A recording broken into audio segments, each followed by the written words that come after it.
Hamdan wa syukran lillah, salatan wa salaman ala rasulillah. Ashhadu an la ilaha illallah wahdahu la syarikalah, wa ashhadu anna muhammadan abduhu wa rasuluh la nabiyya ba'dah. Allahumma salli wa sallim ala nabiyyina Muhammad wa ala alihi wa ashabihi ajma'in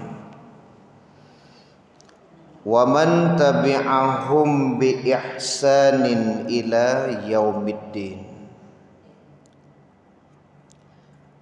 Qala Allah Ta'ala fil Qur'anil Karim, A'udzu billahi minasy syaithanir rajim.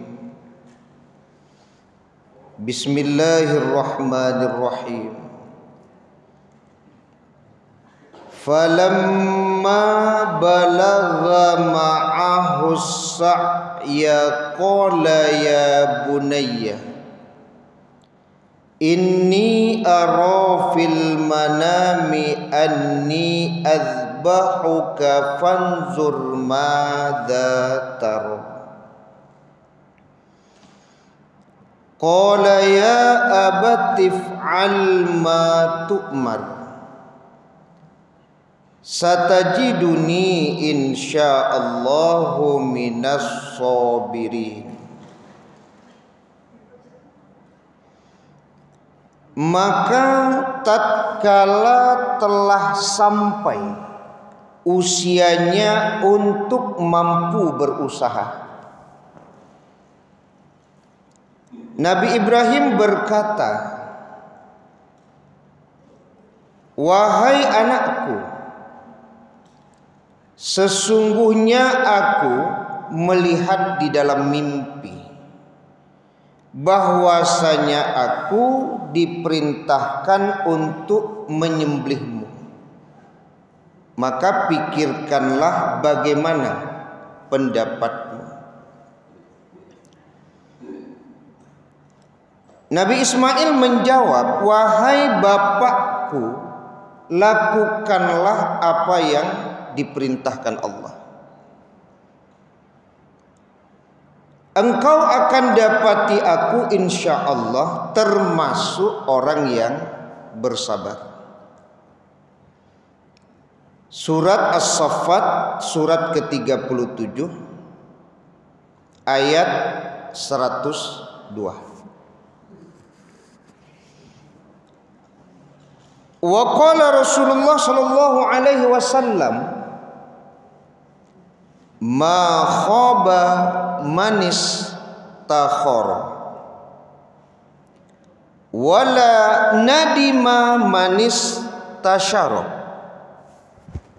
wala ala manik tasoda. Tidak akan rugi orang yang beristikharah dan tidak akan menyesal orang yang bermusyawarah, dan tidak akan jatuh miskin orang yang hidupnya sederhana. Hadis diriwayatkan oleh Imam At-Tabrani dari Anas bin Malik. Pengurus dan Bapak Ibu jamaah maghrib yang dirahmati Allah, alhamdulillah, puji syukur kehadirat Allah subhanahu wa ta'ala atas limpahan taufik dan hidayah Allah. Kita baru saja mendirikan sholat maghrib berjamaah. Kemudian selawat dan salam kepada Nabi kita Muhammad sallallahu alaihi wasallam, keluarga beliau, sahabat beliau, pengikut-pengikut beliau yang mengikuti beliau dengan ihsan sampai hari kemudian. Semoga kelak di hari kiamat kita mendapatkan syafaat dari Rasulullah sallallahu alaihi wasallam. Amin ya rabbal alamin.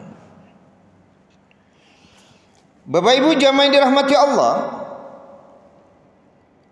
hadis yang kita baca di awal ada perbedaan pendapat di kalangan ulama. Ada yang menilainya sahih, tapi ada yang menilainya lemah. Secara matan kita baca hadis tersebut di awal, yang diriwayatkan oleh Imam At-Tabrani dari Anas bin Malik. Ini berkaitan dengan yang pertama adalah istikharah. Sering juga dibahas oleh para mubalik dan asatid. Yang kedua adalah musyawarah.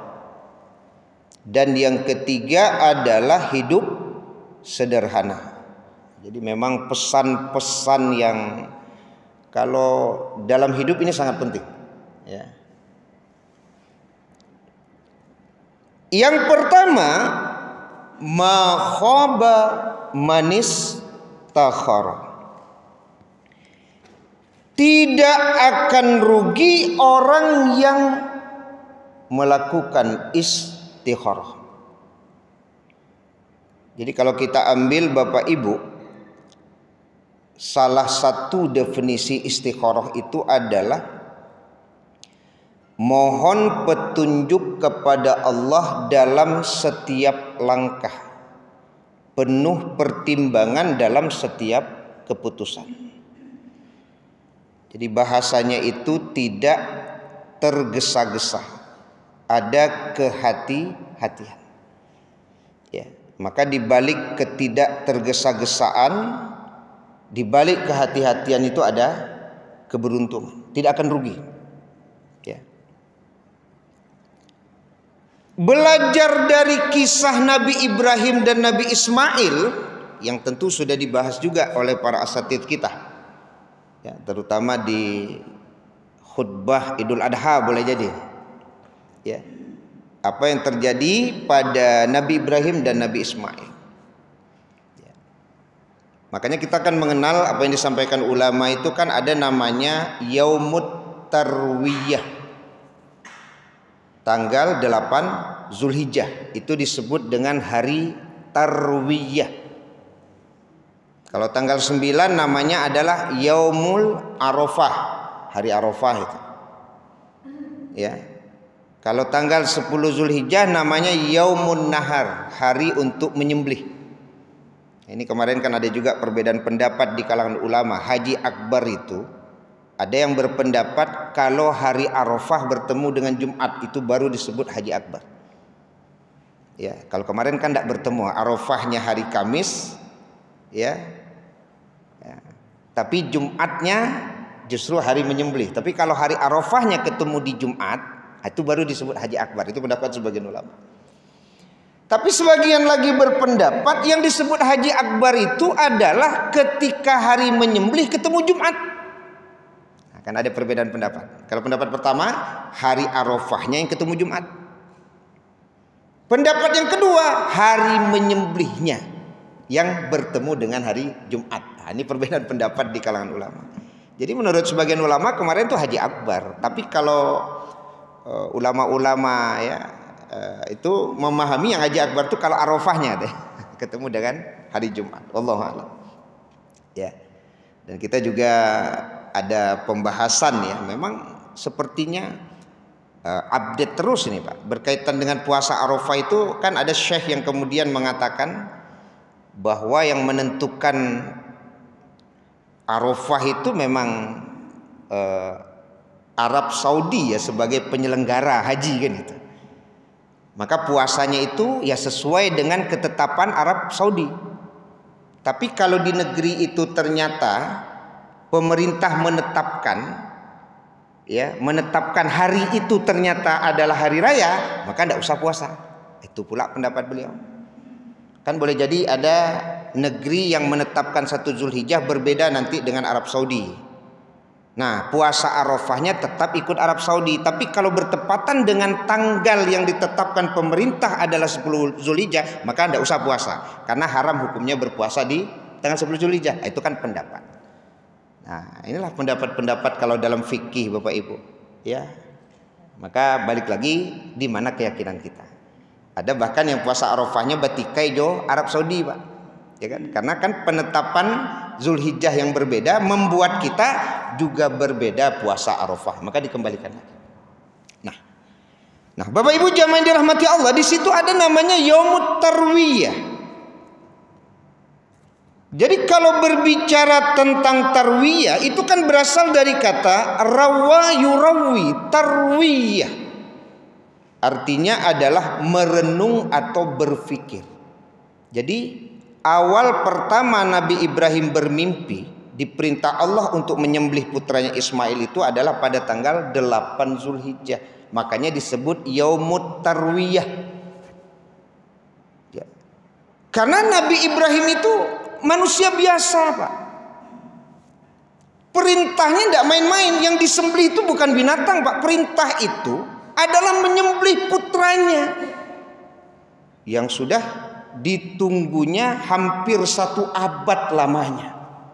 Jadi penantian Nabi Ibrahim lahirnya Ismail itu kan hampir 1 abad. Nah, itu yang disuruh sembelih oleh Allah. Ya, jadi Nabi Ibrahim diperintah menyembelih putranya Ismail. Kan wajar dari sisi manusia, Pak.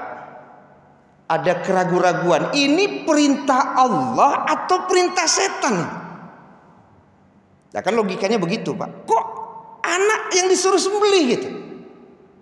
Kalau sapi disuruh sembelih masuk akal, Pak. Kambing disuruh sembelih masuk juga akal, Pak.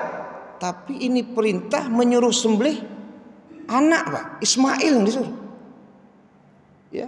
Makanya disebut Yaumut Tarwiyah karena makna tarwiyah itu adalah merenung, berfikir, Pak.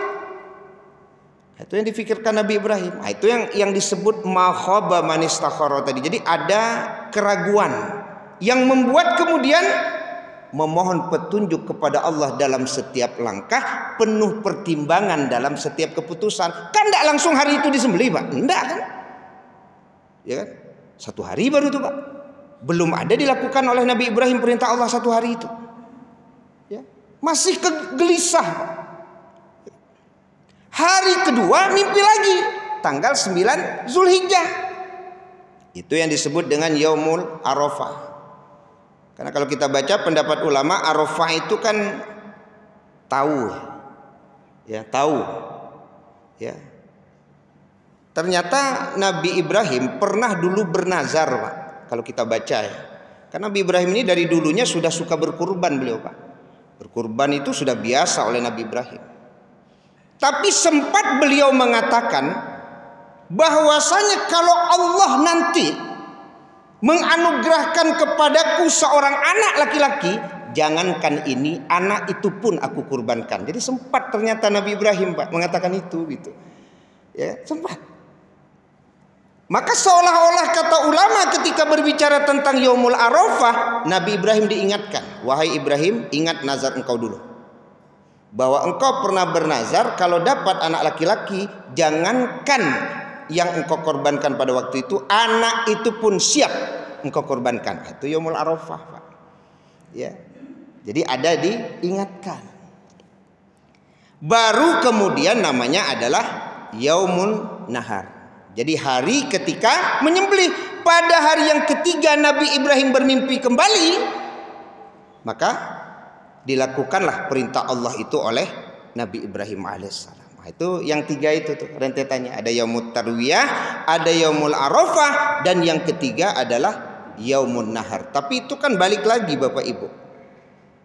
Apa yang ada di dalam kisah tersebut itu? Ada namanya timbang menimbang. Ya, menimbang. Itu kan manusiawi gitu ya. Ketika ada perintah lalu kemudian menimbang. Tapi yang perlu dipahami di sini Bapak Ibu, ya.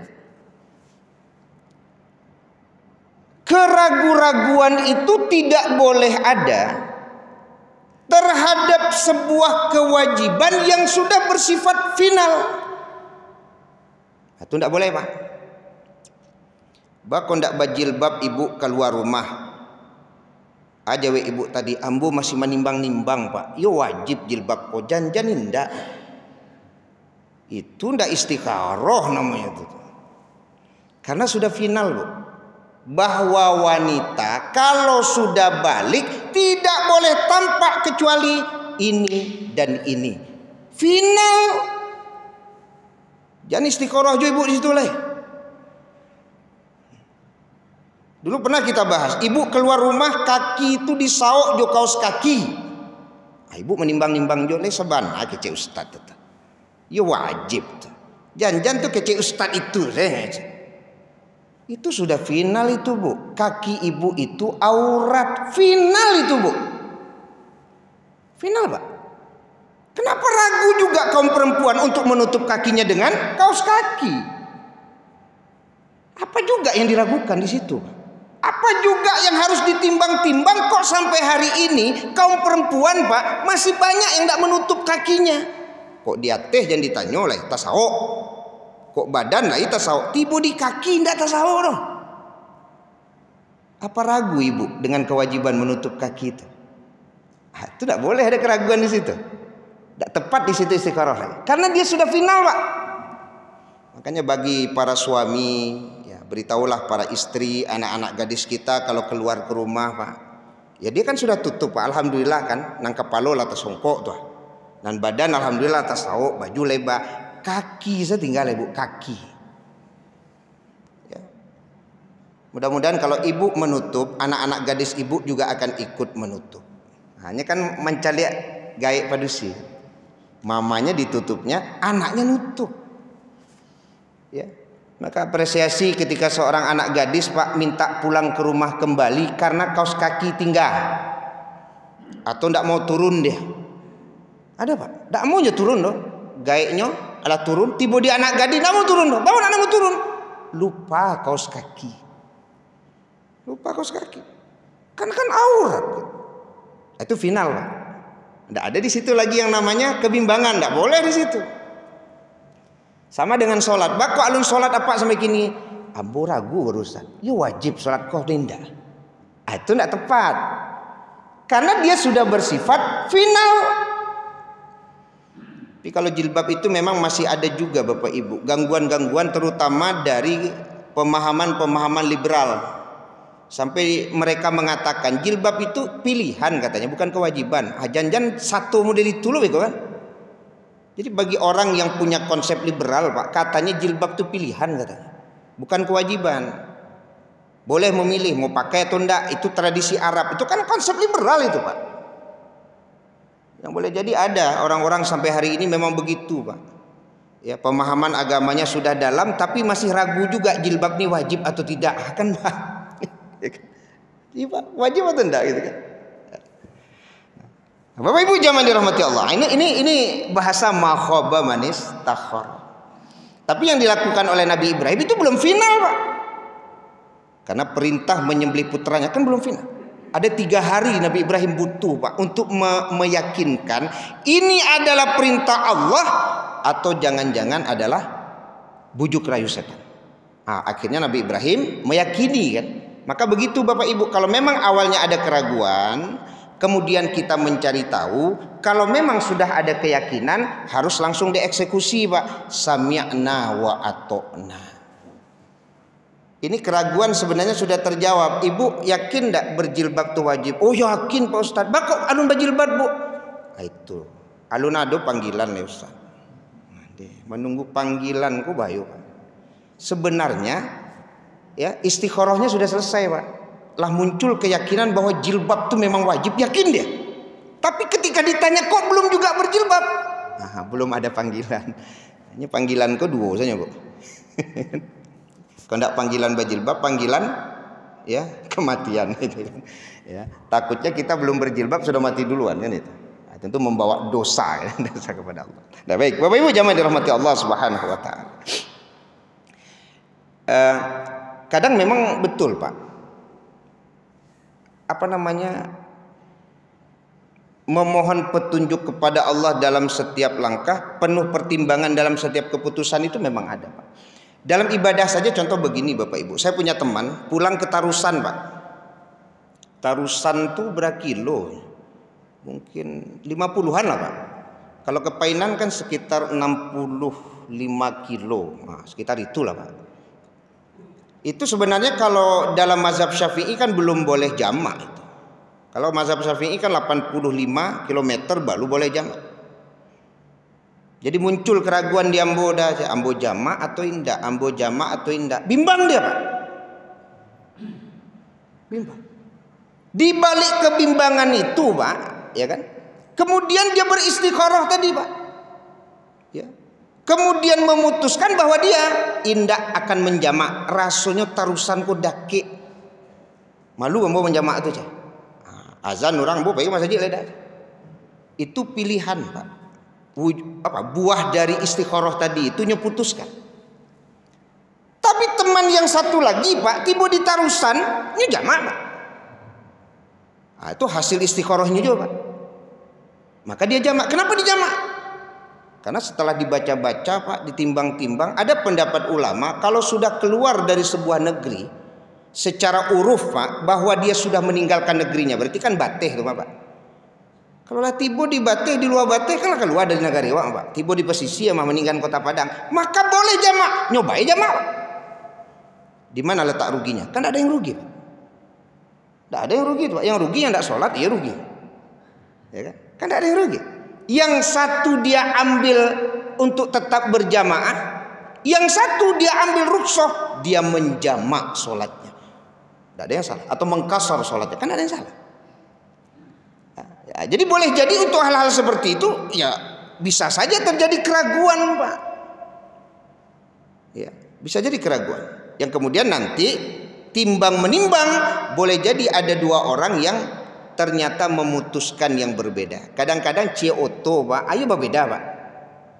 Awak pai berjalan-jalan cie oto dan kecek kawan seorang kok pokoknya di mazan berhenti. Dan kecek kawan seorang lain model itu bilo katibol tuh aja, berarti berhenti saja. Ambillah rukhsah jadinya, keringanan yang Allah berikannya.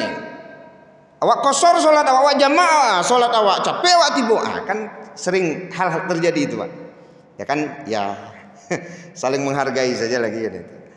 Tapi hal-hal yang seperti itu kadang-kadang bikin ribut juga di mobil loh Pak. Ya kan? Kok gara-gara Pak dan seorang kok berhenti jadi lah aja. Jambara ketibu kan ada nama itu. Baik Bapak Ibu jamaah dirahmati Allah. Nah, ya. Kalau berbicara tentang istikharah ini Bapak Ibu, terutama dalam menjalankan perintah Allah, saya pernah menyampaikan dulu Bapak Ibu di khutbah Idul Adha. Ada permisalan yang diberikan oleh orang itu Bapak Ibu, ibarat orang yang naik tebing kan. Naik tebing dia Pak. Ya, panjat tebing lah, kan pakai tali itu. Tiba-tiba ketika dia memanjat tebing itu tergelincir dia Pak. Tergelincir, jatuh ke bawah. Tapi alhamdulillah masih menyangkut talinya itu gitu. Biasanya kalau orang panjat tebing itu kan ada bagian atas tuh yang agak runcing gitu. Yang nyoncen biasanya menyakit gitu. Jadi ketika dia jatuh ke bawah, ternyata bagian yang runcing itu masih mencekam. Nah, mudah-mudahan Bapak Ibu masih ingat ya kisah ini. Ini ada yang mengisahkan seperti itu, mengkiaskan lah gitu supaya kita memahami. Rupanya pas jatuh tuh tak sangkui Pak. Pas inyo calik ke bawah, tidak bisa dia memandang karena sudah kabut. Kabut kolak tabah. Saking tebalnya kabut tuh Pak, tidak bisa nyo mencalik putih saja Pak.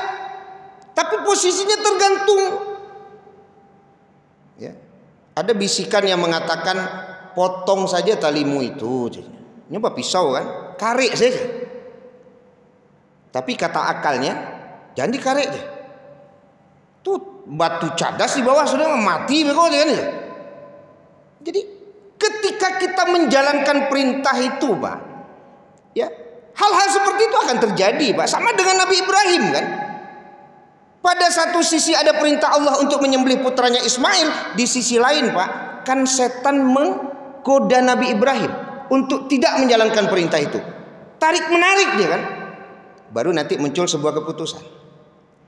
Ternyata dia memilih Pak untuk tidak memutus tali, karena secara akal ini kan informasinya dari apa yang dilihat Pak. Akal itu dari apa yang dilihat. Pas dia lihat, oh kok bayo kok mah tinggi deh kok mah. Maka dia lebih mendengarkan informasi dari akal itu daripada kemungkinan bisikan yang kalau kita contohkan bisikan itu adalah kalimat ilahiyah gitu. Ternyata besok pagi dia itu mati kaku kedinginan hanya 1 jengkal dari tanah. Hanya 1 jengkal dari tanah. Coba, mati kedinginan Pak, hanya 1 jengkal dari tanah. Ketika dievakuasi, yang mengevakuasi heran. Sajangka dari tanah ndak nyeputui tali Pak, lebih memilih mati kedinginan daripada memutus tali. Itu kecek siapa? Kecek nan mengevakuasi. Tapi bagi dia Pak, itulah keterbatasan untuk mengetahui kebaikan di balik perintah. Yang boleh jadi dia lebih memilih untuk tidak melakukannya karena akalnya itu tidak mampu menerima itu. Akhirnya dia lebih memilih mati. Nah, itulah bahasa dalam kehidupan kita Bapak Ibu. Terkadang perintah Allah ini Pak, kalau dipahami secara akal sulit. Ya. Sama dengan peristiwa Isra dan Mi'raj. Bagaimana akal mampu menerima peristiwa Isra dan Mi'raj Pak? Orang berbulan-bulan, ya, Nabi semalam saja Pak, bahkan sudah sampai pula di Sidratul Muntaha. Tidak bisa akal menerima. Tapi kalimatnya apa? Sami'na wa ata'na. Maka itulah Bapak Ibu, saya akan mencontohkan tadi supaya lebih dipahami saja. Kalau seorang perempuan sudah diwajibkan berjilbab, jangan banyak tanya julai. Tidak perlu banyak tanya. Yang harusnya ada apa? Sami'na wa ata'na. Kami dengar, kami taat. Karena kalau diakal-akali juga Bu, tidak jadi-jadi menutupi aurat kok Pak. Kok dicari-cari juga Pak. Sama juga kita kaum laki-laki kan, ketika kewajiban ada, kalau dicari-cari juga Pak, banyak juga yang menjadi alasan bagi kita untuk belum mampu meninggalkan perbuatan maksiat itu. Kan model itu. Ya. Nah, jadi jamaah yang dirahmati Allah Subhanahu wa taala, itu pelajaran yang pertama. Jadi ma khaba manis takhara. Tidak akan pernah rugi orang yang beristikharah dalam kehidupannya. Ujungnya nanti dari istikharah itu ya tentu adalah ridho dari Allah Subhanahu wa taala. Bahasanya ya balik lagi sami'na wa ata'na. Yang kedua dari hadis yang diriwayatkan Imam At-Tabrani yang kita baca di awal tadi adalah wala nadima manis tasyar. Tidak akan menyesal orang yang bermusyawarah. Kalau bermusyawarah itu tentu ada dialog ya Pak. Tidak hanya mengambil keputusan sendiri saja gitu ya. Tapi kan juga menerima masukan dari orang lain, mendengar apa yang disampaikan kawan Pak. Akan itu musyawarah.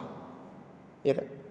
Makanya ada kalimat yang menarik sekali nih Bapak Ibu dari seorang ahli sastra. Apa kata ahli sastra tersebut? Di antara hak orang yang berakal adalah, ini di antara hak orang yang berakal adalah menambahkan berbagai pendapat orang berakal lainnya kepada pendapatnya sendiri. Nah, itu hak orang yang berakal Pak. Jadi hak ya di antara hak orang yang berakal adalah menambahkan berbagai pendapat orang berakal lainnya kepada pendapatnya sendiri Pak. Dan menghimpun pemikiran orang-orang bijak ke dalam pemikirannya. Jadi jangan menganggap awak sanan berakal, jangan menganggap awak sajonan bijak. Kumpulan juga pemikiran orang yang bijak, kumpulkan juga pemikiran orang yang berakal Pak. Ya kan ada orang kadang-kadang bentuk inyo sanan berakal, bentuk inyo sanan bijak Pak. Tak namuh mendengar kecil orang orang. Kalau musyawarah tidak boleh yang seperti itu Pak. Lanjutannya apa kata ahli sastra tersebut? Sebab pemikiran yang unggul terkadang ada melesetnya Pak. Ya, pemikiran yang unggul dulu masuk melesetnya Pak, meleset. Kalau tidak dia tahu di kawan melesetnya. Ya. Dan akal yang cerdas terkadang ada sesatnya. Iya Bu. Akal yang cerdas itu pun ada masa sesatnya Pak. Maka dengan bahasa musyawarah, nilai-nilai yang tadi itu dapat tertutupi Pak. Kan dia tahu di kawan, ndak model itu harusnya udah ketua. Kalau model itu ketua taniayo nan ketek-ketek. Oh iya ya, ndak sadar bodoh. Hai mau kasih banyak ya Pak. Kan itu musyawarah itu. Karena boleh jadi dalam timbang-timbang dia Pak itu sudah baik.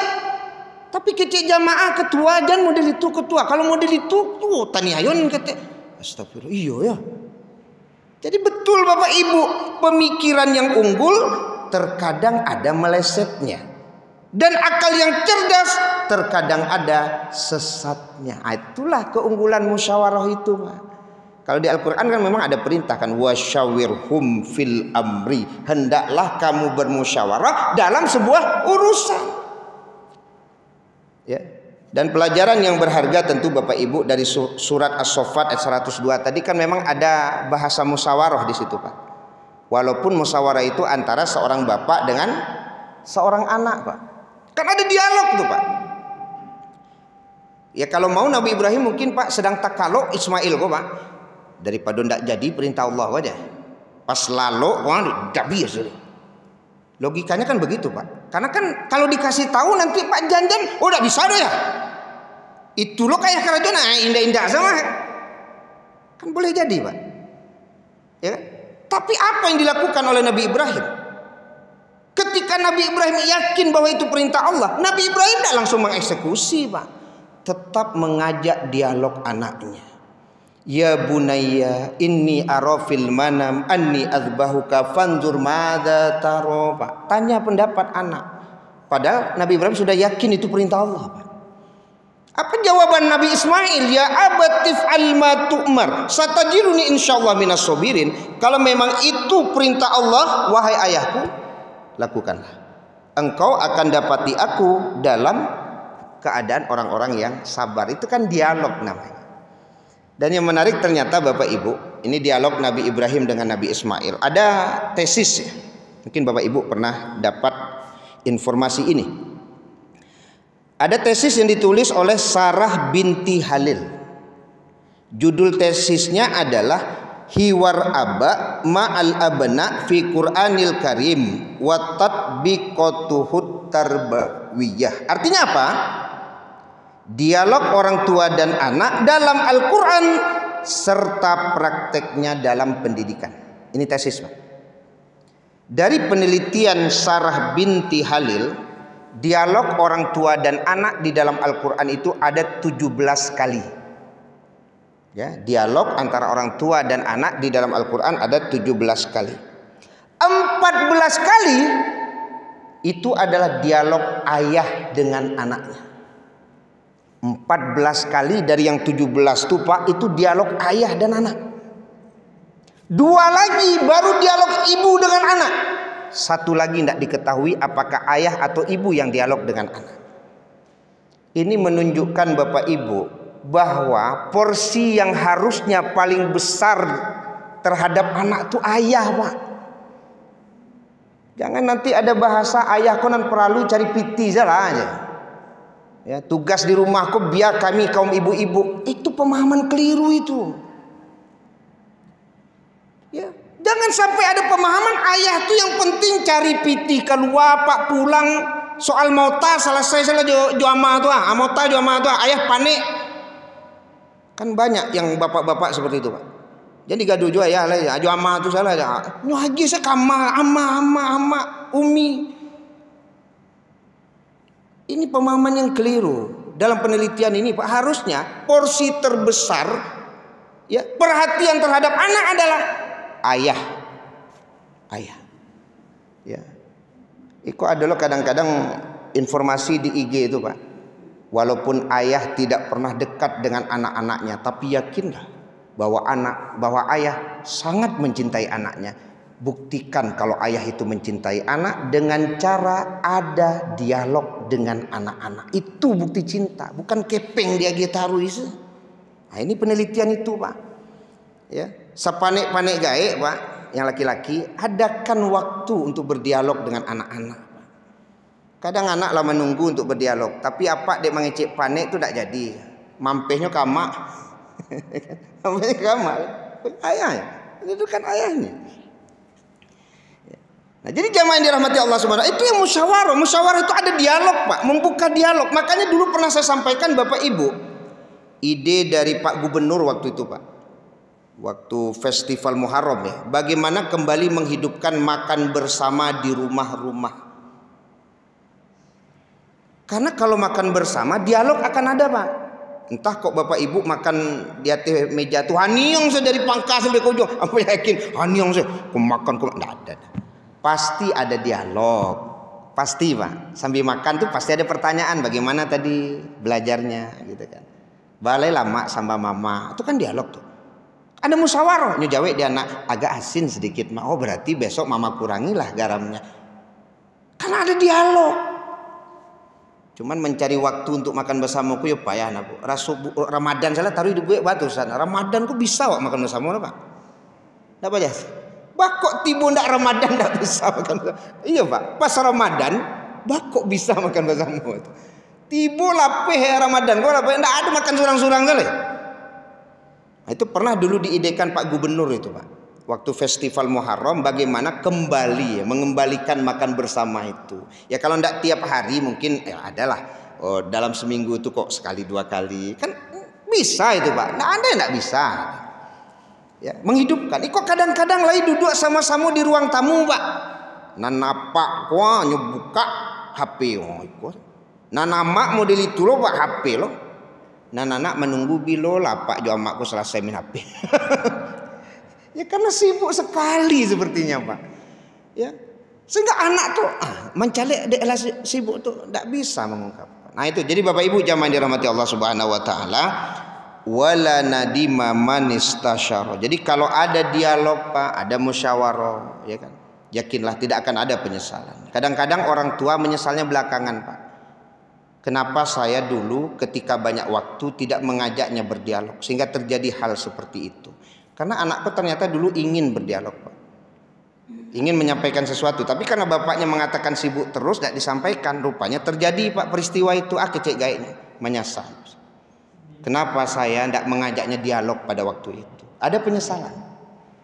Jadi ada orang-orang tua itu yang menyesal Pak. Dia tidak menyalahkan anak. Tapi menyalahkan dirinya. Kenapa waktu itu saya tidak memberikan alokasi waktu untuk bisa berdialog dengan anak-anak saya. Boleh jadi itulah penyesalan orang tua ketika anaknya ternyata tidak sesuai dengan ekspektasinya.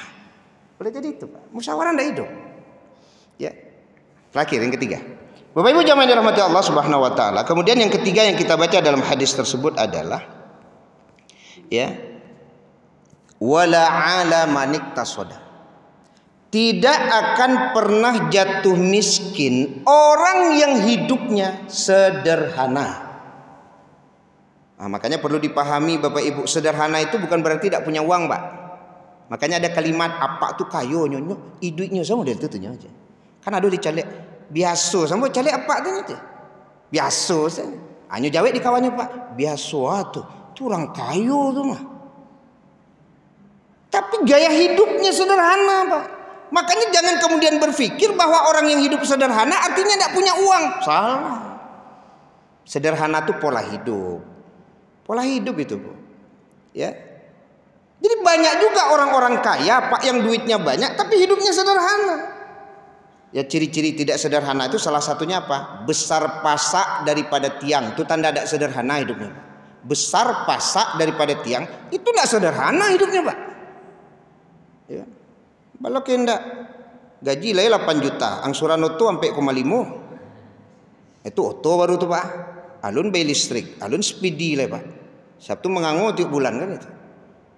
Kenapa dia merasa kekurangan? Karena pola hidup tadi tuh, lifestyle ya, gaya hidup. Karena 8 juta itu kan lumayan itu Pak. 8 juta lumayan gitu. Tapi karena gaya hidupnya tidak sederhana, kalau kita contohkan besar pasak daripada tiang, maka dia jatuh miskin. Karena definisi miskin itu Bapak Ibu orang yang selalu kurang. Kan ya Bu? Jadi orang kurang itu Bapak Ibu ternyata bukan hanya masalah uang Bu. Tapi gaya hidup dia itu yang bikin kurang hidupnya itu Pak. Kurang bagaji setengah dari gaji awak Pak. Nggak ada kurang santai. Biasa saja kan. Awak nan gaji awak 2 kali lipat dari gaji orang, buat kok kurang saja. Karena boleh jadi hidup kita tidak sederhana. Sebenarnya apa itu hidup sederhana? Saya mengambil saja. Hidup sederhana begini Bapak Ibu.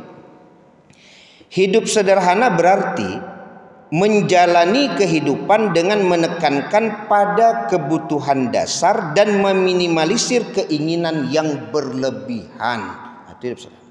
Kemudian, hidup sederhana tidak selalu berarti hidup dalam kemiskinan atau kekurangan, tetapi lebih pada pilihan untuk tidak selalu bergantung pada materi. Makanya gaya awak dulu Pak, awak calik hidup sederhana Pak. Cuman nan anak-anak beliau Pak jadi sarjana sudah Pak. Ya. Kok meminta untuk nan rasanya ndak perlu Pak? Itu lambe gaya kau menjawab Pak. Manggeleng loh.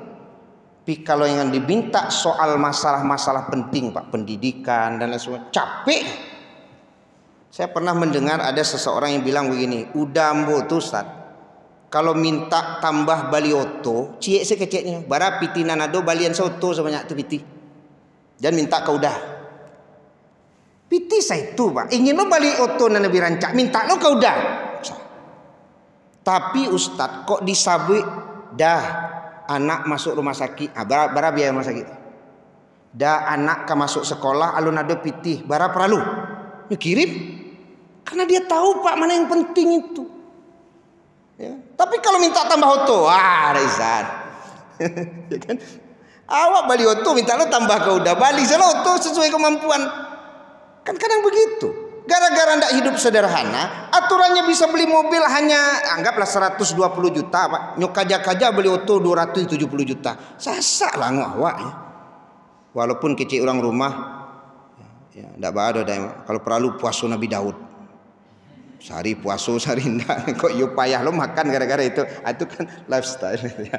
Jadi Bapak Ibu jamaah dirahmati Allah, itulah yang hidup sederhana. Jadi sekali lagi tidak akan pernah jatuh miskin orang yang hidup sederhana. Artinya kalau gaya hidupnya itu sederhana, dia tidak akan pernah kekurangan Pak. Jadi boleh jadi hari ini ada orang yang gilo kekurangan hidupnya Pak, bukan berarti tidak ada uang, tapi gaya hidupnya tuh, gaya hidup yang membuat dia kekurangan. Saya buka diskusi dan tanya jawab kalau ada Bapak Ibu dari 3 poin yang kita bahas tadi. Berapa menit lagi Ustaz? Nah, pas ya. Wah, yang pas.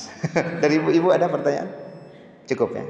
Ya, cukup. Mudah-mudahan bermanfaat kajian kita malam hari ini. Semoga kita mampu Bapak Ibu untuk mengamalkan apa yang disampaikan oleh Nabi tersebut. Subhanakallahumma bihamdika asyhadu an la ilaha illa anta astaghfiruka wa atubu ilaik. Wassalamualaikum warahmatullahi wabarakatuh.